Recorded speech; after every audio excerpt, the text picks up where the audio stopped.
All right, good afternoon. Thank you so much for joining us today. We are getting ready for a great panel, the best really, as anything will be in this town from this day on. So the panel is titled U.S. Turkey Relations under the Trump administration, and I think, all of us are a little bit baffled as to, where things may go. But this is going to be hopefully an interesting discussion. We have a great lineup of speakers. When we first conceptualized this panel, even last Friday's 3 appointments, the national security appointments were not announced. So today we have some more clarity, but I suppose we are still looking at a few more things to come up, especially the state and the defense appointments. So we have Ambassador James Jeffrey, Philip Solondz, distinguished fellow at the Washington Institute for Near East Policy, joining us today with a distinguished diplomatic career involving Turkey. Adam Entous, who recently switched over to the Post, the Washington Post from Wall Street Journal, and our own Kilic, Kanat, our research director here at the SETA Foundation in Washington, D.C. We'll start our panel with every speaker will speak for about 10 minutes or so, and then we'll go to Q&A session. And we'll start with Dr. Kanat. He was in Turkey during the elections, and he was commenting widely on where things may go, and maybe he'll be able to provide us to start off some indicators from Turkey as to how the election results are being perceived in Ankara and in Istanbul. Please. Thank you very much. And I was in Turkey on the election night, and there was a cautious optimism about the Trump administration, partly because and it looked very much like 2008 when President Obama won the elections, because the relations in Bush administration was really bad because it recovered. So in 2008, when President Obama was elected, there was a similar form of optimism. So because of that, when I comment on that, I try to make it that we have to be cautious a little bit because we still don't know where the things will go. But there are several indicators, at least several issues that the Turkish public opinion and the state establishment in Turkey is expecting in regards to the new administration. Of course, the first thing is clarity in U.S. foreign policy, the direction of the U.S. foreign policy. So for the last couple of years, we experienced this. We see among the U.S. allies in the Middle East and U.S. allies in Asia, in Europe, there was a confusion about the direction of U.S. foreign policy and where the things gonna go. Will U.S. commit? Will U.S. basically act in its commitments in Asia, in Europe, and in Middle East? So there was certain concerns about what alliances needs for the U.S.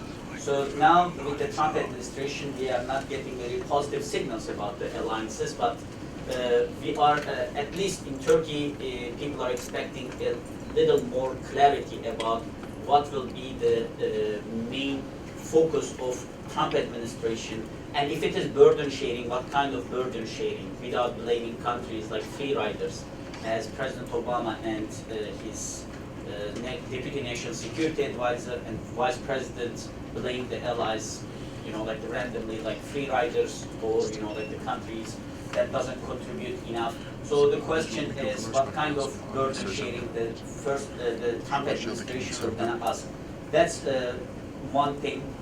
The second thing is, of course, there are a lot of debates about the role of NATO, and when Trump in the debates, in the campaign, mentioned NATO and criticized the U.S. allies for lack of contribution for NATO, it also resonates in Turkey, and there are a lot of question marks about what kind of NATO alliances the new administration gonna look for, what kind of security arrangements. And one thing, for example, is there is an urgency of missile defense systems in Turkey, and it has been a major crisis in U.S.-Turkey relations for probably 2 years in regards to U.S.-Turkey selection of the missile defense system. So there is an urgency in Turkey, and this urgency is a historical urgency actually. In 1990, 1991, when the Gulf War happened, and when Turkish public opinion and Turkish security establishment saw that Saddam Hussein had Scud missiles, there was a concern in Turkey that we we need to have an air defense system in this regard. And now, again, there is two failed states in the southern border of Turkey, and there is a country called Syria. There is a regime called Syria which can't use good missiles. So there is this concern about the air defense systems in Turkey. So within the NATO framework, within the security framework, there will be debates about this. One of the major failures probably in regards to relations in the last couple of years has been the failure in public diplomacy. So there would be, there needs to be a damage control done by the Trump administration, probably one of the first visits to Turkey or something in that regard that would appreciate Turkey's contribution to the ISIS effort, because there was constant emphasis within the Obama administration that Turkey is not doing enough, Turkey is not doing enough. And Turkish government and Turkish foreign policy establishment seems a little frustrated with these comments. So, and after the July 15, there is a lack of sense of urgency on the part of US. That's at least what Turks felt. So there needs to be a strong public diplomacy effort on the part of the US. And these things actually work really well. In 1998, when Clinton visited Turkey, when the US-Turkey relations was not still kind of, in limbo, that contributed a lot. And even in 2009, when President Obama visited Turkey and made that speech in Ankara, that worked really well. So there should be something in regards to public diplomacy. Again, another thing is probably the more strategic, more significant things is the PYD issue, and this has been the biggest problem. When you look at right now Turkish-American relations, and when you see the negative attitude in Turkey towards United States, you will see that publicly people are angry to United States because of July 15 coup attempt and the Gülen case. But when you talk with the security establishment in Turkey, they are also equally concerned about the military assistance of United States to YPG. And they are considering this a more or less an existential threat right now, a significant security threat. So there needs to be a readjustment or reset on the part of the US in regards to its PYD or YPG policy. And of course the Gülen case will be another one, probably Ambassador will talk about this. He was very vocal about this in different interviews. This would be a significant issue, significant expectation from Turkey, the extradition or a more firm attitude of US government in regards to Gülen case. And there are of course existing opportunities for two countries. One is the Eastern Mediterranean security, and during the Obama administration probably the most positive development, it wasn't almost a development, but most important steps were taken in regards to Cyprus and Eastern Mediterranean security, and still the negotiations are going on, but that area and energy politics in Eastern Mediterranean will be an important opportunity for both countries. So overall, what Turkey is expecting, at least in the election night, was a bunch of things, a laundry list of things from the United States. Of course, after the formation of the Trump foreign policy cabinet, we will have more information, more insight about which of these expectations will be met, and we will be more clear about what would be the expectation of the new US administration from Turkey. Thank you so much, Kilic. It was great. Next, perhaps we could go to Adam, to you, and then if you could maybe share your thoughts, and especially maybe comment on the appointments so far and what it may mean for Turkey and the foreign policy establishment. Well, it's obviously the verdict is still out. How this new administration and the people that are appointed are going to approach Turkey and some of the crises that the U.S. and Turkey are dealing with, sometimes together and sometimes at odds with each other. The one thing is basically two things that I think are pretty clear, which is this administration is going to be very focused on the counter-ISIS fight, in a way that obviously this current administration has been very focused on it, but you can imagine that that's going to get more intensive, which means that the Americans are going to be, they really are going to need to ensure that they have good relations with Turkey to ensure they continue to have access to Incirlik and access to that border. So that's an area where one would expect kind of a doubling down. That's going to be the #1 priority of the administration. On the Assad question, I think it is, on the Syria question, one of the planks of Obama's policy towards Syria, which has been somewhat an afterthought, has been the counter-Assad effort, which the Obama administration has done with Turkey, and it's been a source of a tremendous frustration on the part of the Turks that the Americans haven't committed more to that effort.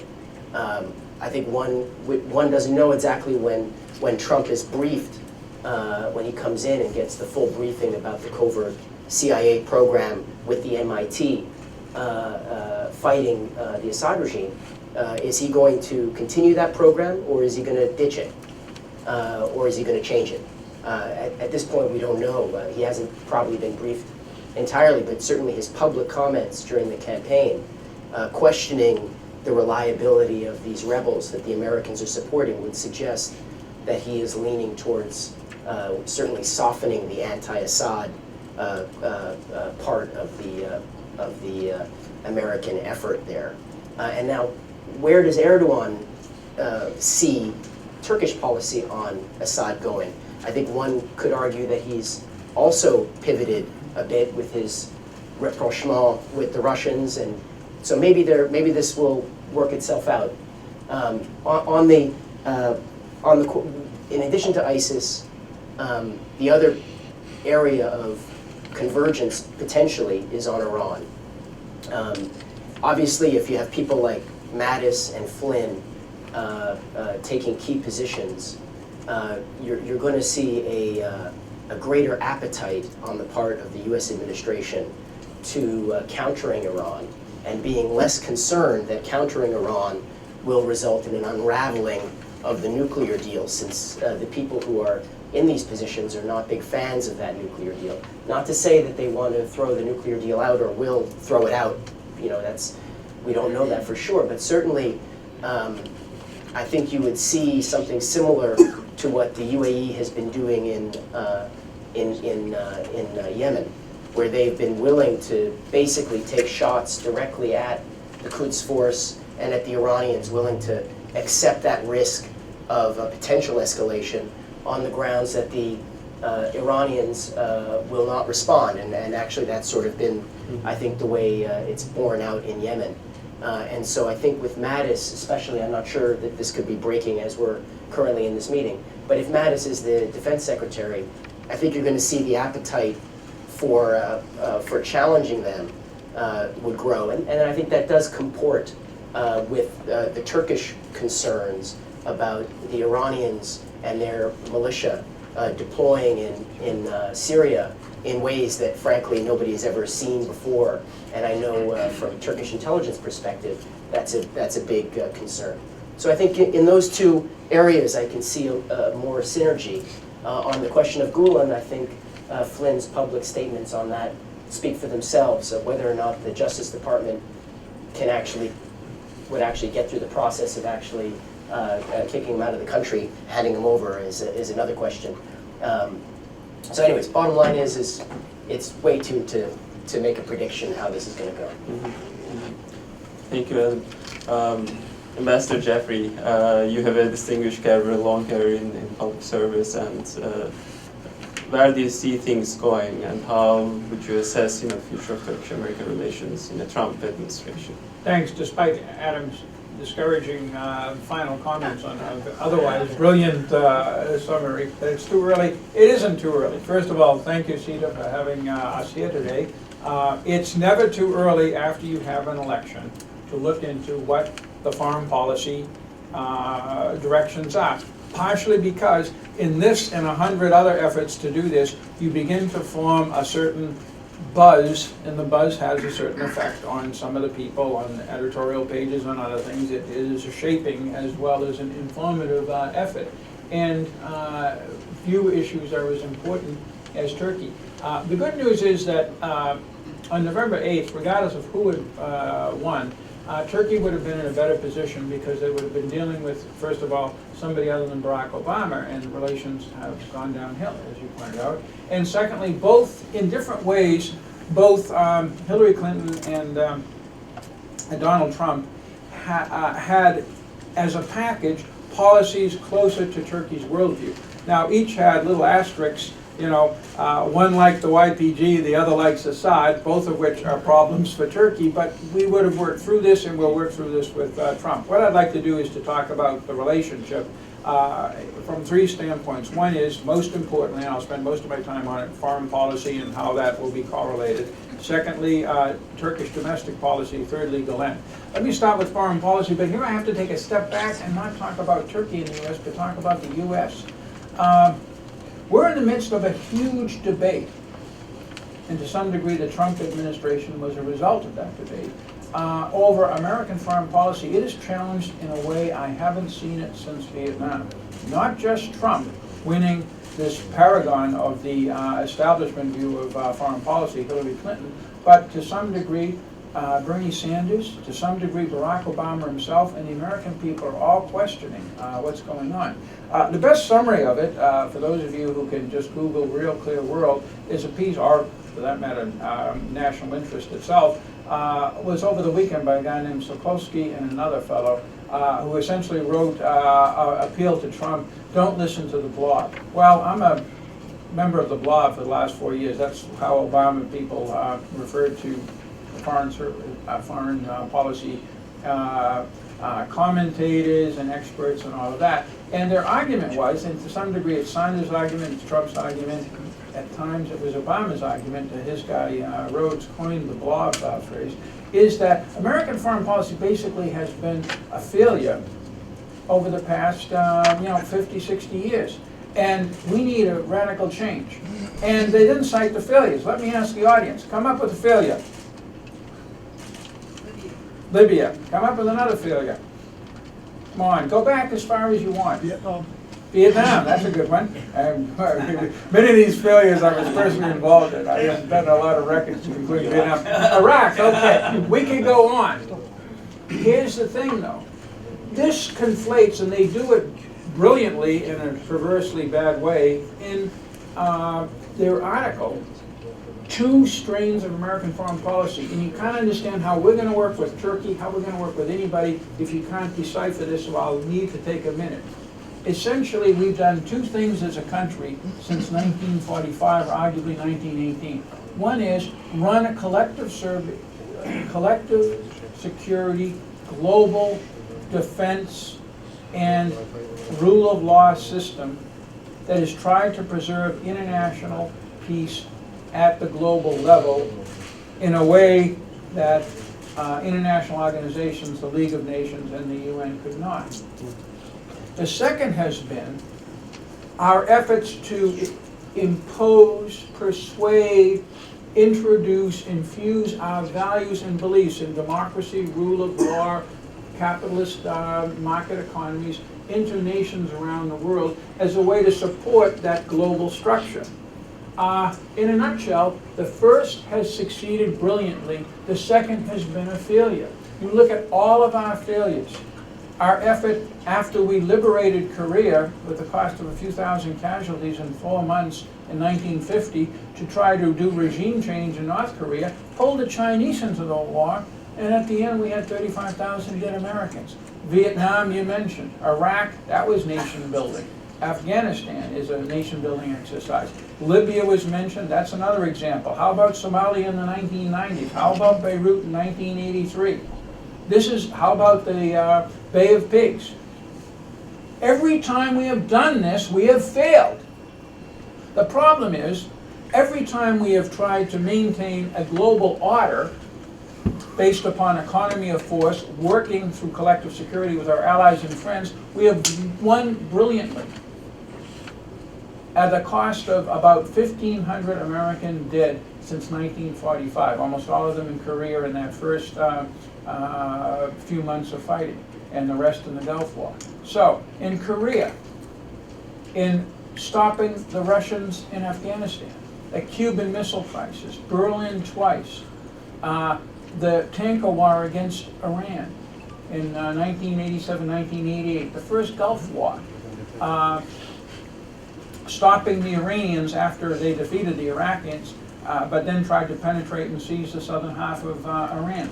All of these have been extraordinary American successes that, taken together, have preserved regional security, containing North Korea, the South China Sea, to some degree Ukraine. Under Obama, he continued many of these policies. They haven't cost America a lot of blood and money, and they're never cited. Yet, in criticizing our foreign policy, and the Trump people do this from time to time, sometimes you throw, the baby with the bathwater. Well, the baby is the international security system that has kept the world basically peaceful and larger scale since 1945, after half a century of the old system, great power politics and spheres of influence, brought civilization almost to a collapse. I don't want to go back to that. I don't think Trump wants to go back to that. I don't think his advisors want to go back to that. I don't think Turkey wants to go back to that. The problem is, we have to sort out this among ourselves, and the Trump administration has to sort it out too. Now, how does this get to Turkey? Turkey, despite some of Erdogan's regional neo-Ottoman ambitions, is basically a status quo country. It's a status quo country because its ability to really project power into other areas is very limited, be it soft power or military power. Secondly, it's got two world-class competitors to its north and to its south and east, Iran and Russia. They're both on the march. They're not status quo powers. They don't like the international order. They can't live with the international order. And that's going to be the big question. So, how is the Trump administration going to deal with a Turkey where there is a basic commonality of interest not to allow Russia and Iran to seize the entire Black Sea, Caucasus, Levant, and possibly even eventually Balkan area with poor Turkey in the middle? The answer is the same collective security that we've done all along. We can work this out. Now, specifically on Syria, Turkey looks to itself and has three enemies. The claimed existential enemy, okay, who here thinks that the PYD is an existentialist terrorist threat to Turkey? Who would want to say that? I think you said that. Okay.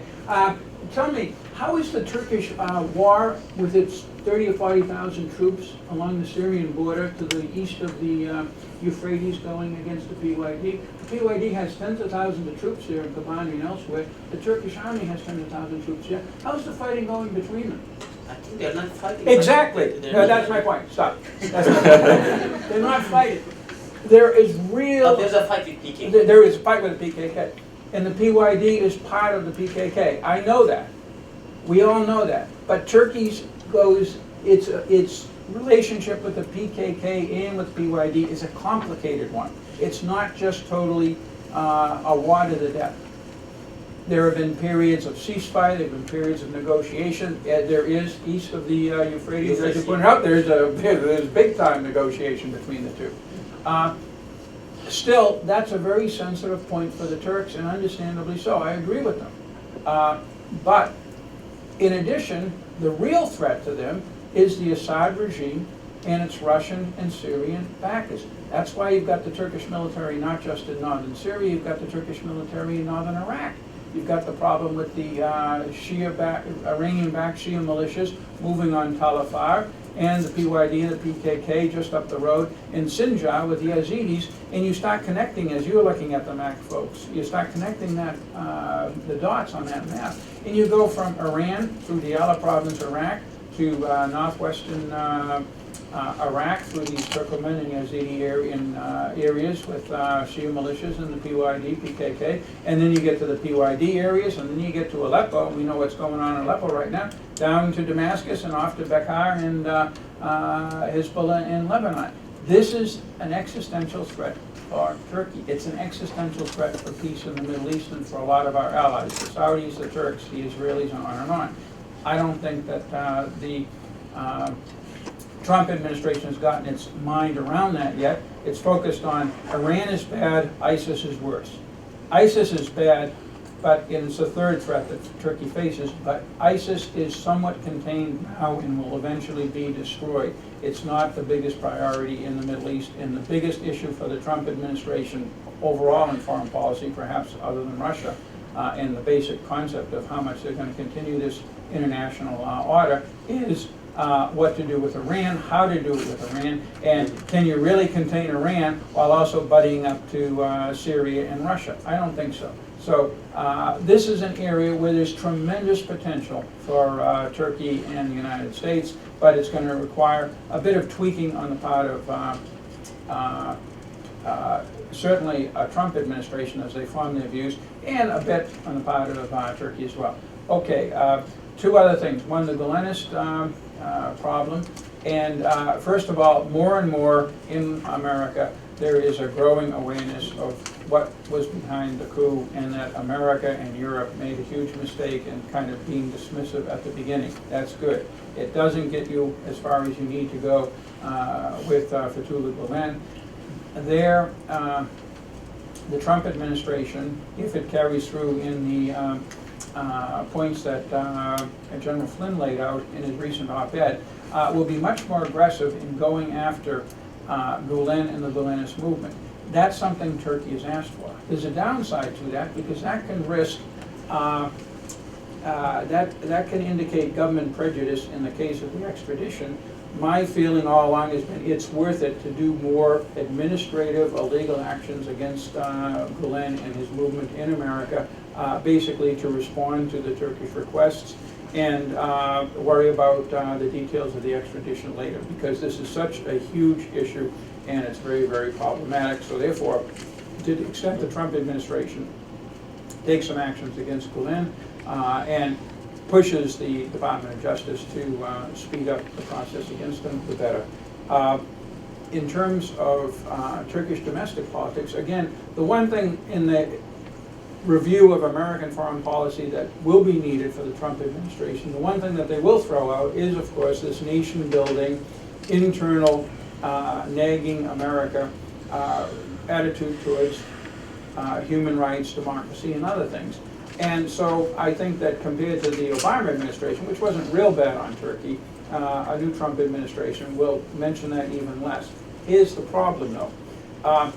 To succeed in a very difficult Middle Eastern and Eastern European environment, we need a Turkey that is not only coordinated with us in foreign policy, we need a Turkey that's functional.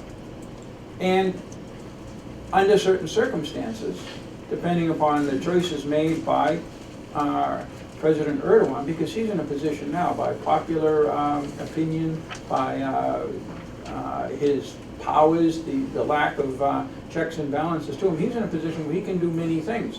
If he does things that alienate in a dramatic way the roughly 50% of the Turkish population that is opposed to many of the things he's doing, then there will be, and depending upon how he moves forward on the Kurdish question, there could be considerable instability and turbulence inside Turkey.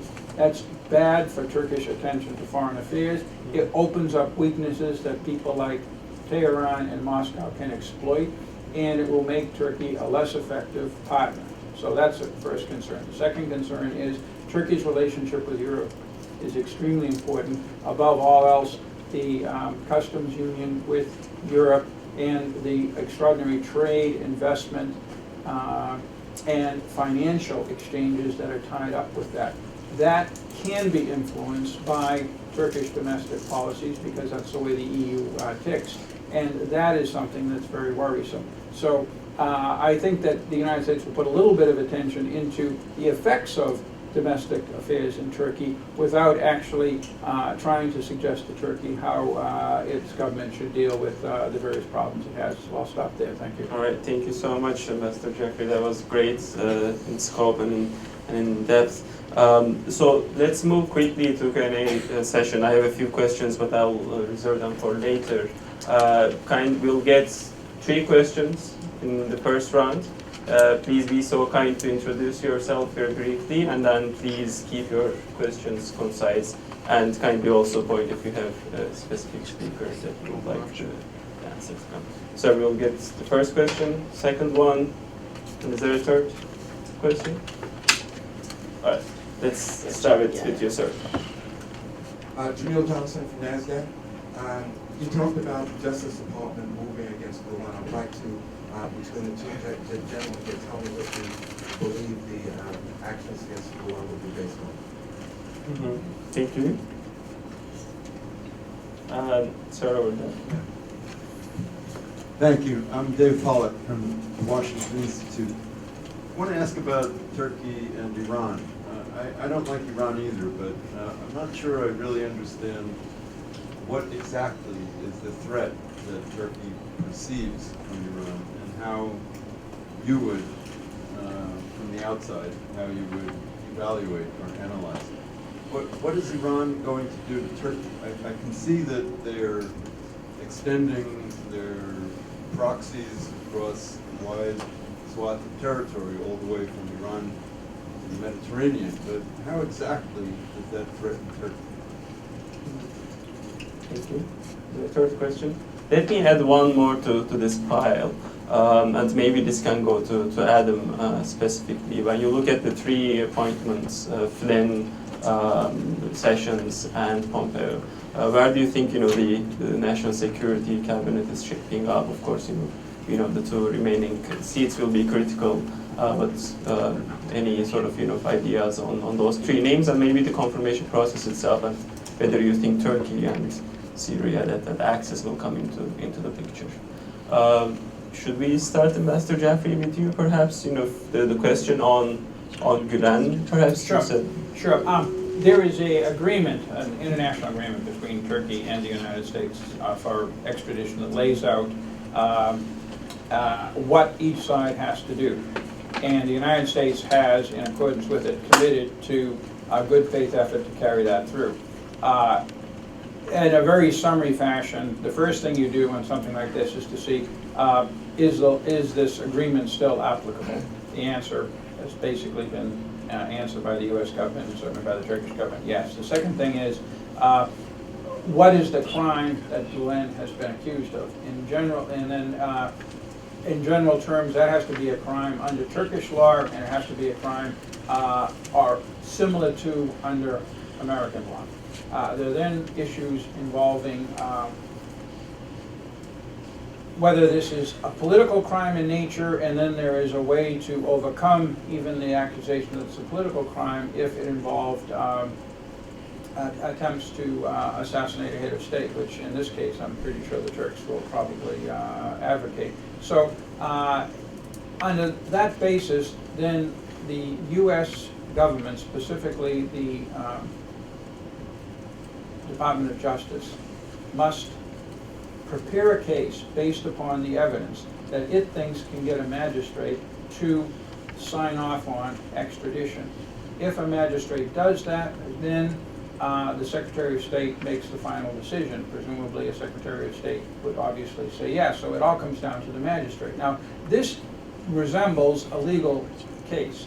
In the case of Fethullah Gülen, if it gets that far, he can have a defense counsel, and you cannot appeal the decision of the magistrate, but you can make reference to habeas corpus, which means that if Fethullah Gülen says he's innocent, which he has, and also he doesn't want to be sent to Turkey, there's a habeas corpus element, I believe, in there, so that would be the basis of the argument beyond simply the nature of the case. This is not a beyond all shadow of doubt issue as extradition law looks at this. I mean, obviously any magistrate can take his or her own decisions, but you basically have to make a case, and that requires evidence. Again, just the elements of evidence, they exist in the Turkish system, they exist in the American system. And right now, the two sides are going through that to examine the evidence and decide what will work and what won't work. So that is a cooperative effort between the American Department of Justice and the Turkish legal authorities, and at some point the American government will either make a decision, okay, we've got enough evidence, we can come together and make a case and we will do this, or tell the Turks, look, there just isn't enough evidence on Fethullah Gulen. What the American government will not do, whether it's the Trump government or the Obama government, is simply say, hey, Turkey's too important to us. We're just going to grab the guy and ship him back. The United States doesn't work that way. And one of the major disappointments in our relationship of late has been the inability of Turkey to understand that. I sympathize with the Turkish response, and I've spoken out on it. The Turkish disappointment with the American response to the coup. I understand how important Gulen is. I would like to see a more aggressive posture against him, but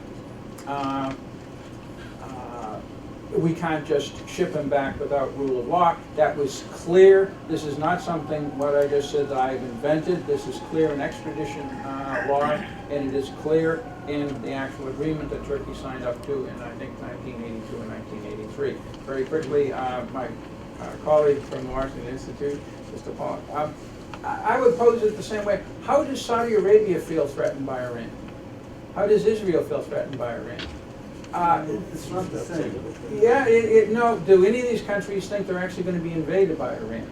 No, they basically fear a Middle East where possibly Iranian, empowered by Russian influence, grows, and state after state. Obviously, we have 4 Arab states right now. None of them are truly majority, with the limited exception of Iraq, Shia states. Lebanon, Iraq, Syria, and Yemen, that are effectively much under the control of Iran, Iranian allies, or the Al-Qaeda movement that is generated by, to some significant degree, the Iranian move. But you also have Oman, Bahrain, and other places that these people worry about, and they worry about a different Middle East. Can it be overblown? Yeah. But can it be underplayed? I'd say the Obama administration underplayed it. This is a serious concern for these folks, and it's not all that different from how we perceived the Soviet Union in much of the world after World War II. It wasn't so much Soviet tank armies. We only saw that once in Afghanistan. It was Soviet influence, it was Soviet friends, it was little green men and such. That's the kind of thing that they worry about. Thank you so much. Can I add something? Yes. And actually, because if you could also comment on both the Iran question and... When I said there is like the lack of communication, what I mean is, so in the Obama administration, we had constantly emphasis that ISIS is a bigger threat, so forget about PYD at this point. It is not a significant threat to Turkey, so let's focus on ISIS. So in the meantime, and there is no differentiation in Turkey, there is no difference actually with YPG and PKK, right, in terms of organization, in terms of ideology or manpower. So what Turkey was saying that, no, this is a significant national security threat for Turkey. This is an organization that can explode bombs in Ankara, right, in multiple times, that killed more than 600 security personnel in Southeast since July 2015. So this is a significant threat for us. So if Trump administration approaches by saying that, forget about PYD at this point, it is not a significant threat, let's focus on Iran, I think it would create the same reaction in Turkey. So I think there should be an appreciation of the national security threat that PYD, YPG, or PKK is posing to Turkey. And when they are bombing basically the security personnel in Southeast, just across the border, you cannot say that, but the guys on the other side of the border are the good ones, right? So considering the border, the porous border between two countries, that's my concern, that if Trump administration wouldn't pay attention to the significant threat that the PKK poses or YPG poses to Turkey, that would be the problem. Like at this point, they're not fighting doesn't mean that Turkey doesn't see them as a threat. Mm-hmm. Thank you. If you could also sort of comment on, one issue that Ambassador has mentioned, which is, Israel. How could Turkish-Israeli relations, the two sides have appointed ambassadors after a long while recently, and under Trump, I guess there's some certain degree of clarity about when we look at the history of this relation, Turkey, Israel, and U.S. relation, we can see that in 1990s the relations were much more trilateral. So when Turkey was approaching when there is an approachment between Turkey and Israel in 1990s, Turkey's one of objectives was getting more close relations with the United States, either through Israeli lobby or through getting confirmation for the weapons sales from the US Congress, right? But at this point, I think the relations are not trilateral anymore. So it is much more, yeah, there is a reaction sometimes to Turkey when, there's a harsh criticism to Israel from Turkish public. But now the relations are much more bilateral. And I think the impact of the debt would be not considerable compared to 1990. Thank you so much. Adam, on the question of the national security cabinet and other questions if you would like to.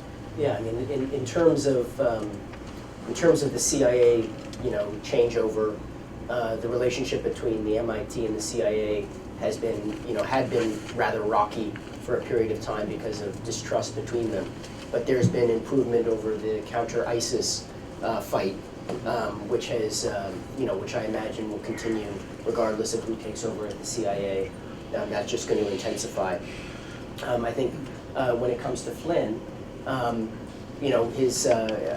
frankly, I'm not sure exactly what his positions will be aside from what he's articulated in his op-ed, which might suggest by identifying Turkey as the United States' most important ally in the fight against ISIS, might suggest, contrary to Obama administration officials like Brett McGurk and some others who suggested actually the Kurds are the most important ally on the ground in the fight against ISIS. I'm not sure if he's actually telegraphing a shift there. I think the most interesting one, if it happens, would be Mattis. So Mattis, as CENTCOM commander, he's very tough on Iran. Obviously, pretty much every CENTCOM commander comes away from that job being tough on Iran. He spent a lot of his time, even though he was in CENTCOM, in Israel, which is unusual for somebody in CENTCOM because, as you know, CENTCOM does not include Israel. But one of the things that Mattis really was trying to do was to patch up was trying to find synergies between the Gulf states, which were part of his AOR, and the Israelis. And so, what Mattis, after he left the administration, in I think it was 2012, and as he was watching countries like Turkey, the UAE, the Israelis, acting more independently of the United States. They weren't deferring to the United States. They were acting in their own interests, kind of a Turkey first, if you will, or Israel first kind of policies. Mattis has made a real effort to try to build trust, both with the Israelis and the Arabs. He has very close relationships with Sisi, which could be a problem for Erdogan, who doesn't like Sisi. And so you can imagine maybe when Mattis, if Mattis were to get this job, he would try to bring more coordination, if you will, to what everybody is doing in the region, because everybody's sort of working at cross purposes. They have their own pet projects that they're working on, and the President Obama, who's really tried not to be entangled and get sucked in. I think what you're going to see with Mattis is somebody who's more willing to try to herd the cats, if you will, to try to get them all to play by the same songbook. But that's obviously speculation, since we're not sure if Mattis is going to get the job. Absolutely. Thank you. Yes, question one, we'll get two, and then two. Thank you. Thank you. Okay.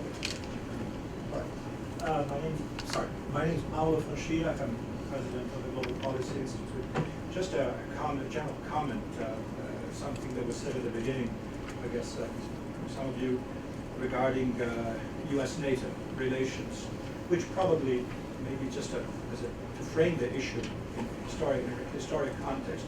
What does the Trump administration want to do about NATO? What do they mean when they say additional, efforts on the part of the Europeans, et cetera, et cetera? Just for context, I'm sure the ambassador here knows the story better than most. This is not a new debate. The burden sharing debate has been going on since the 1970s. Some of you may recall the Mansfield Amendment. Senator Mansfield was a Democrat who introduced year after year an amendment in the Senate to cut U.S. troops in Europe because the Europeans were not paying enough for the common defense. This never got anywhere, but it was a symbolic action. And and then we had the Nunn Amendment in the 1980s, and Pat, if some of you may recall, Congresswoman Pat Schroeder of Colorado, who brought up the same issue, burden sharing, et cetera, et cetera.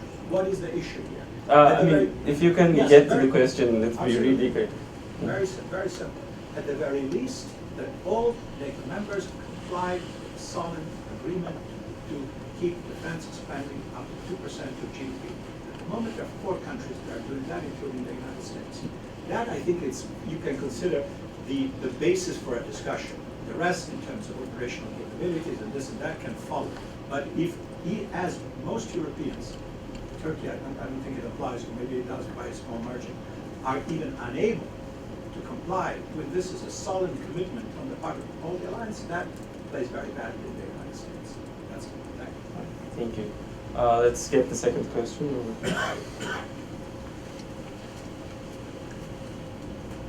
Joseph Sala from the ANU. This is related to the Iran question, but it's going to go a step below it. While everybody is focused on the extradition, there are a large number of Turkish police officers, military officers, teachers who are in the United States who received notices that their passports have been canceled, they've been labeled terrorists, and they've told to go home. A lot of those people are going into immigration and filing political asylum requests based upon what they fear will happen if they return. What happens in Ankara if those asylum requests start getting back? Thank you.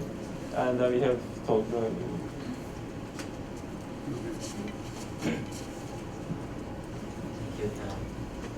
Tolga Times material.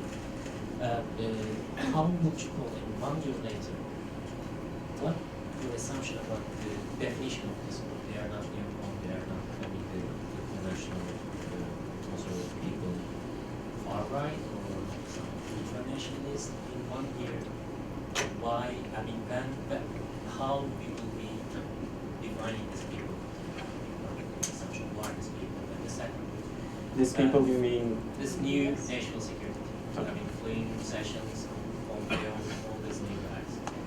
And the second thing, I mean, from your experience, we witnessed a lot of rhetoric during the campaign season, especially from General Flynn or Pompeo in the failed Vietnam, for example. Pompeo was describing Erdogan as an Islamist dictator, or Flynn was according to Turkish army were trying to double the government.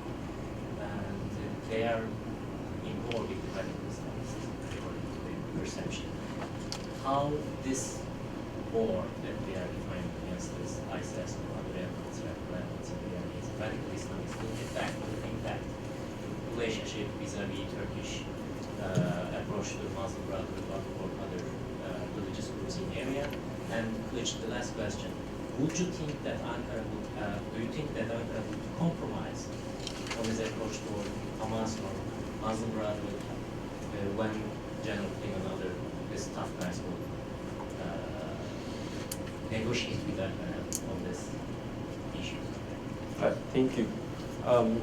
Okay, we have a good deal of questions, and we are slowly getting to the end of our session. We have some more time. But Adam, maybe we can start with you on this question of the national security team. Yeah. And how do we define them? Yeah, I don't know. I mean, I don't know how to define them.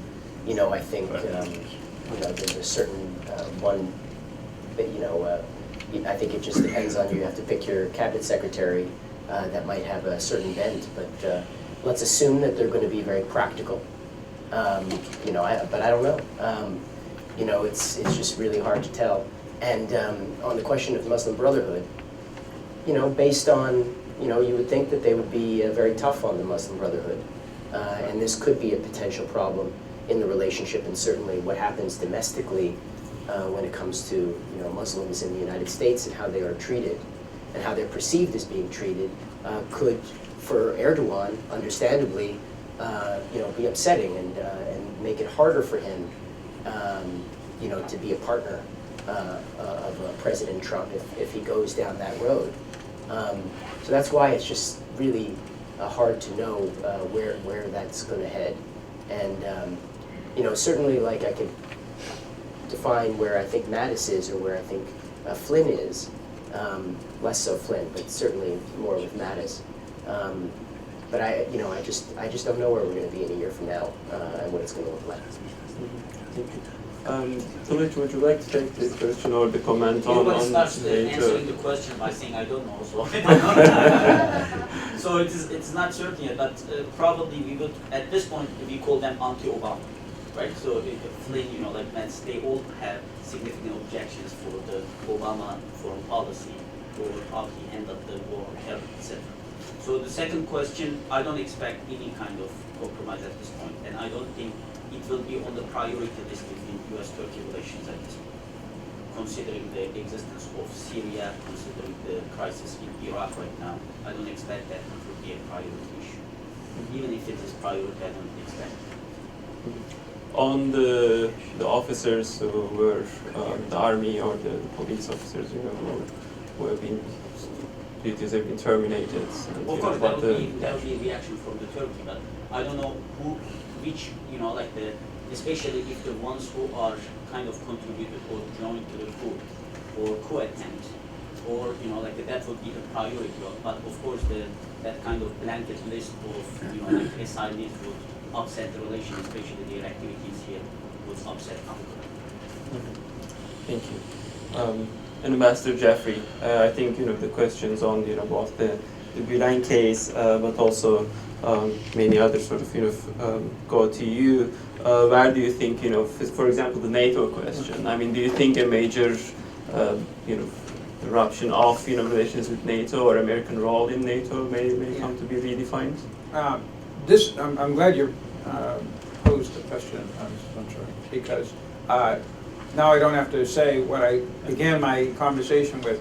We have to work out in the United States what has worked for the last 70 years and what hasn't.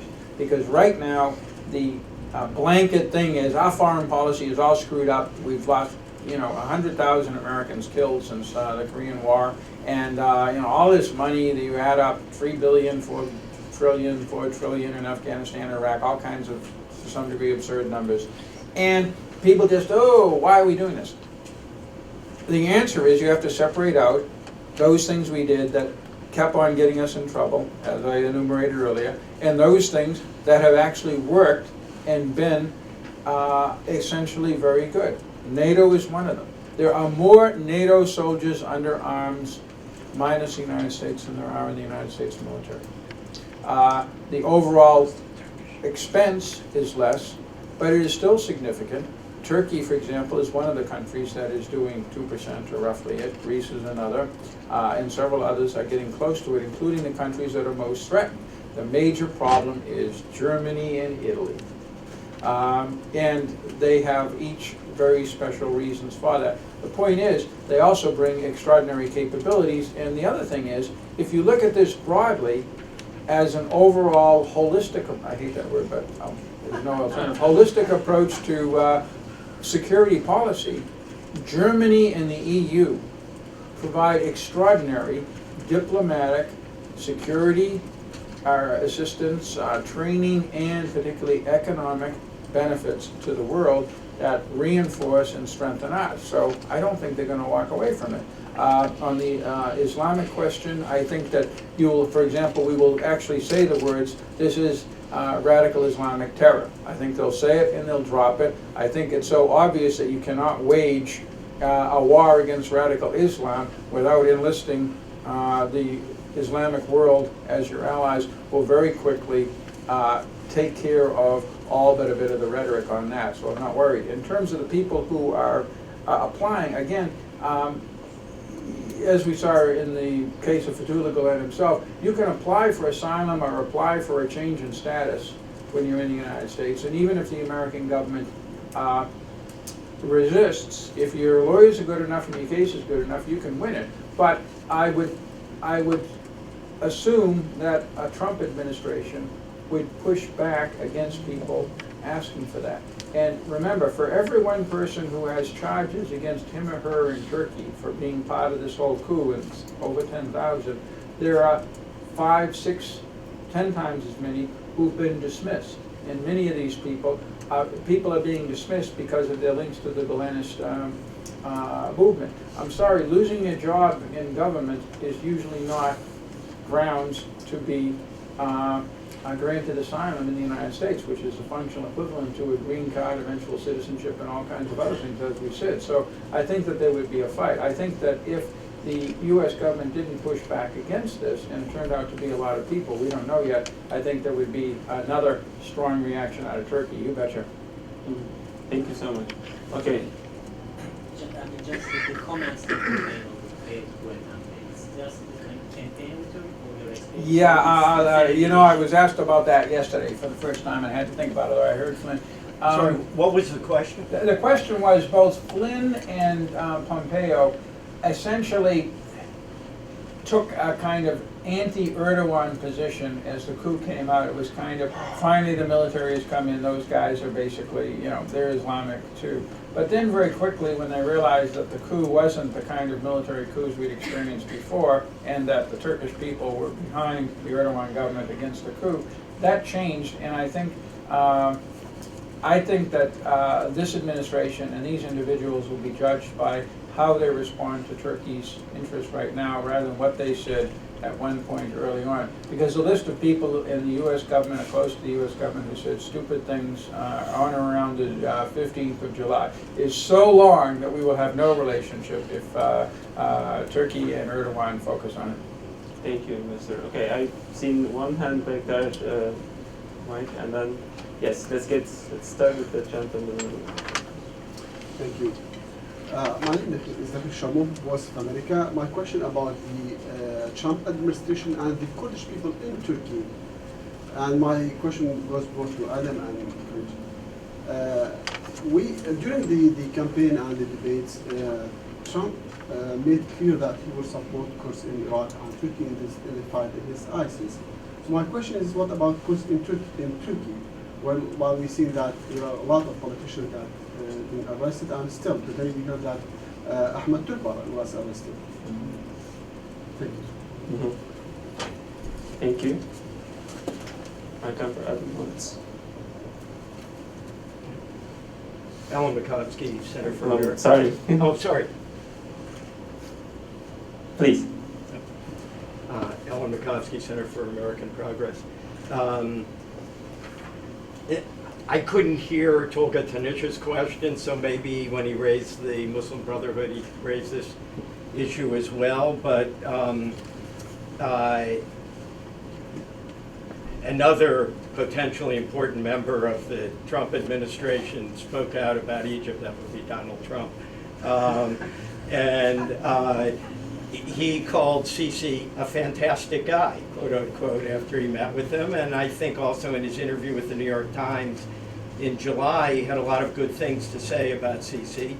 I just wonder, to what extent could a perceived strong relationship between the U.S. and Sisi be a spoiler in terms of U.S.-Turkish relations? And maybe I just ask a technical point, you know, if it goes beyond to Ambassador Jeffrey. I don't know how familiar you are with the extradition treaty, but it seems like you are. Before the whole issue of extradition comes up, there is what it seems to me, there's a lower standard for arresting the person against whom extradition is requested. From back here, both from Justice Minister Bozda's speech, it said that seems Turkey, at least the political establishment, has accustomed itself to the idea that the extradition process itself is going to take some time. But to what extent do you think this issue of arrest is going to come on the agenda more quickly? Thank you, Mr. Makovsky. And we have a third question over here.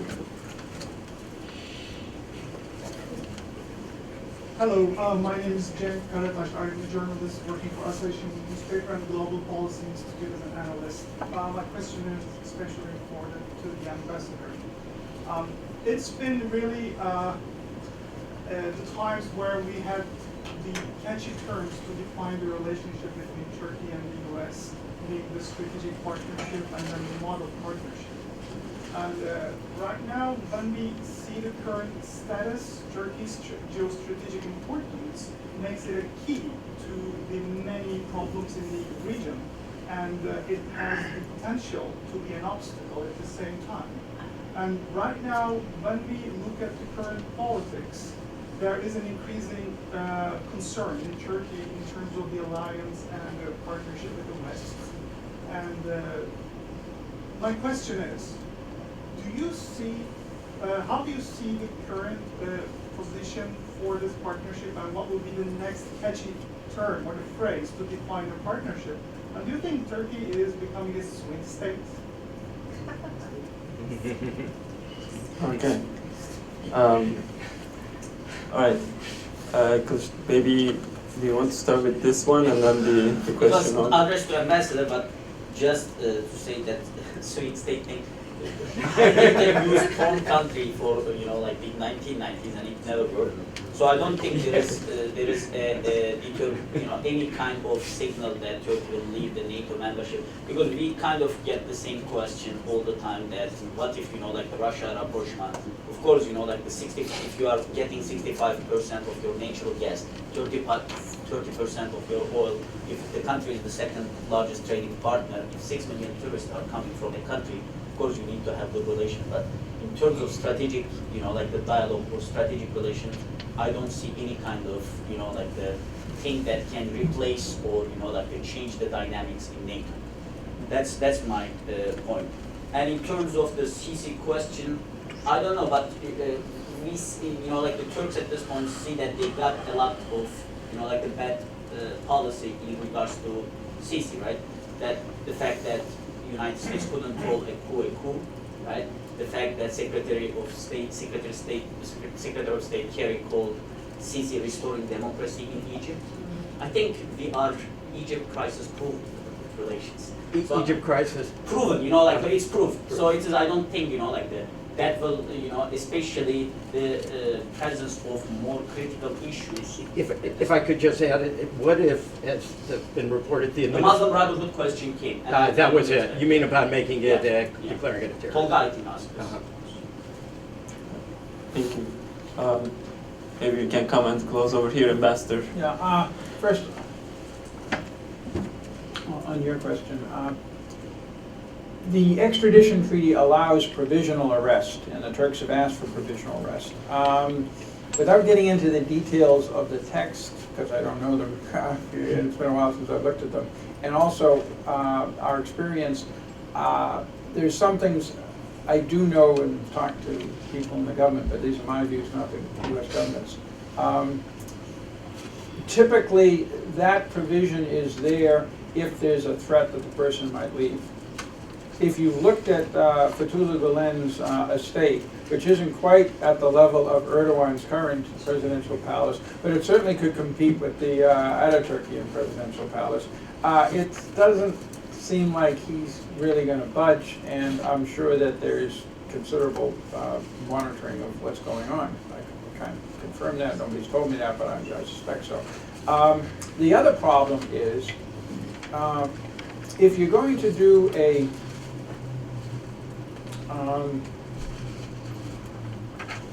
truly full court press, best possible efforts attempt to extradite him and get a magistrate to say yes, an argument can be made that arresting Fethullah Gulen now, using this provisional arrest, might be a mistake, because that is a different kind of legal thing. That would allow him, I'm almost positive, to use the very broad American approach to habeas corpus to get another court to challenge the Justice Department's action. And if that challenge were found valid, he not only would be released, which would lead to yet another big hiccup in the relationship, but more importantly, then his defense lawyers, I'm pretty sure, would use the decision of that prior court to show two things. One, the government is prejudiced against my client. This has nothing to do with what he may or may not have done. It has everything to do with pleasing the people in Ankara, who keep on, talking to the press about how this is so important a relationship, just ship him back. And then they went and arrested him, and look what, Judge X in, Cincinnati or, Pittsburgh or whatever said about this. That's the problem with arresting him. Thank you, Master. That was just this question on the catchy phrase and whether that Oh, the would be catchy sexy phrase. definition. Look, I used to be in the business of coming up with catchy phrases. They mean nothing, but it's titillating to people in Washington. So therefore, if you're out in the field, you're trying to, or working on an issue in Washington, you're trying to come up with it because it is so useful inside the American bureaucracy. It refers to something, I guess. Yeah, it refers to something, but it can refer to anything, and basically it makes people think you know what you're doing when you don't, and so therefore it's good. But the problem is, again, it gets back to the basics. The attitude that the Turks have, to some degree the Saudis have, the Israelis have, and I was out in all three countries a few months ago, and Egypt seems to have is, hey, America, look, you're spending all of your time harassing us on our internal affairs, which you really should keep your nose out of because you're famously bad at doing internal affairs in the Middle East, while neglecting what we hired you for or have our relationship for, which is to preserve regional peace and security. Look what's going on in Aleppo. Look what's going on. The Russians are back in the region. The Iranians are eating our lunch throughout the region. ISIS is still there almost 3 years after they seized Fallujah. This iconic victory for the U.S. Marine Corps. You don't seem to be paying attention to this stuff, but you certainly are worried too much about us.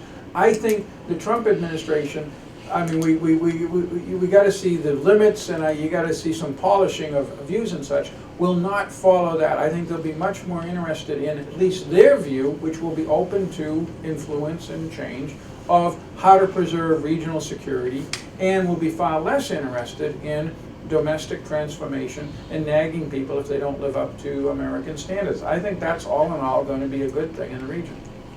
Can I add one thing? Yes, please. I've been a big kind of critic of so far these names, right? These enduring partnerships, strategic partnership, partnership for democracy, model partnership. They mean nothing. They increase the expectation. The relation, I think, become much more transactional. At this point, I always say if we can have a name, it will be an a la carte partnership, that they have to pick and choose the places they will go, and they have to agree or manage the crisis in some other areas they have disagreed. Thank you. And Adam, first, if there is anyone who will get a scoop here among other journalists, be you. Do we have any new appointments? No, although Matt has met No? with him again just Okay. today, so it seems like that's probably And where it's headed. finally, you've done some coverage on the coup attempt, and do you see the relationship, the conversation between military to military or the security establishments in Ankara and Washington? Yeah, I mean that relationship has already gotten better since the coup, and on the military side, there aren't going to be as big changes going forward. The chairman stays in place, so that's going to increase closeness, particularly because the military is needs to have access to Turkish facilities for the operations against ISIS. So that's not going to change. If anything, it's just going to increase the more Trump tries to show that he can make progress that Obama, in his view, wasn't making as fast as it should have been made. So yeah, I think Turkish leverage increases in that regard. And yeah, if Mattis comes in, as Defense Secretary, that could be an interesting whole change in the dynamic towards the region, because he's been sitting there grumbling, frustrated with what he saw as the Obama administration's approach in the case of Egypt, in the case of Israel, and the case of Iran, Yemen for sure. He's been wanting the U.S. to be more willing to join its partners in some of the things that the Obama administration has been trying to not get involved in. So. Sorry, there was a question about Ahmet too, and not get the answer. That is true. I mean, the question back that, the rest of, Ahmet Turk, today, the situation within Turkey. Well, I think the ambassador nailed it, which is that you basically expect the Trump administration, based on its rhetoric, public rhetoric, to be less inclined to take positions about domestic policies, just as Trump will hope that Erdogan isn't going to take a position about his Trump's domestic policies when it comes to you know, the Muslim community in the United States, you know, there's a, one would expect, unlike Obama, you know, who was rather conflicted on this point, and later on became much more vocal in criticizing Erdogan for his domestic policies. I think one would expect Trump to be less vocal on those points. Right, but if I could, this gets back to my first response, which is, in and of itself, arresting Ahmet Turk or Demirtas or other people is not going to probably trouble this new administration. If those policies lead to something that we don't have now with the PKK, but to a de facto civil war between the very large Kurdish minority in Turkey, much of which is in the cities in the west, and in the past, much of which has supported the AKP, if that breaks down and those people become alienated in a very significant way, that's going to have a big effect on the stability of Turkey, on the ability of the Turkish economy to attract investment, to keep highly skilled workers at home, and for the business sector to put their own money into you know, the future of Turkey. That's why that's of significance in the secondary way. It's not per se who is arrested and how independent the courts are. It's going to be what is the effect on Turkey's ability to play a very serious role as an American ally. If that appears to be weakened by some kind of dysfunctional situation inside Turkey, it's not going to have the same influence in Washington. I'm just being honest. And one has to kind of keep in mind that, you know, the fundamentals haven't changed. I mean, the appetite of the public and Trump supporters is not for getting enmeshed in messy conflicts in the Middle East. So, you know, definitely stability, whatever that is sort of will probably be the goal, and or a certain degree of isolation. Basically being more eager to cheerlead for you know, countries in the region that want to do things. One would expect more of that. Whereas, for example, when UAE and Saudi Arabia went into Yemen, the Obama administration was appalled initially. And then later saw that what the UAE was doing in Yemen against AQAP could be a good thing for U.S. policy. Mattis's view, I think, and probably Flynn's view, would be we should have come in as supporting them sooner, as opposed to waiting and then coming in later and backing them. So I think you see more of that without actually the military footprint necessarily changing. You know, and it's not like we're going to be. I can't imagine Trump really wants to put ground troops into any of these places. Absolutely. Thank you so much. This was a fascinating discussion, and it proves, I think, one thing, that Turkish-American relations will be equally, if not more, interesting to watch in debates and months to come. Please join me in thanking our panel, the Entous investor.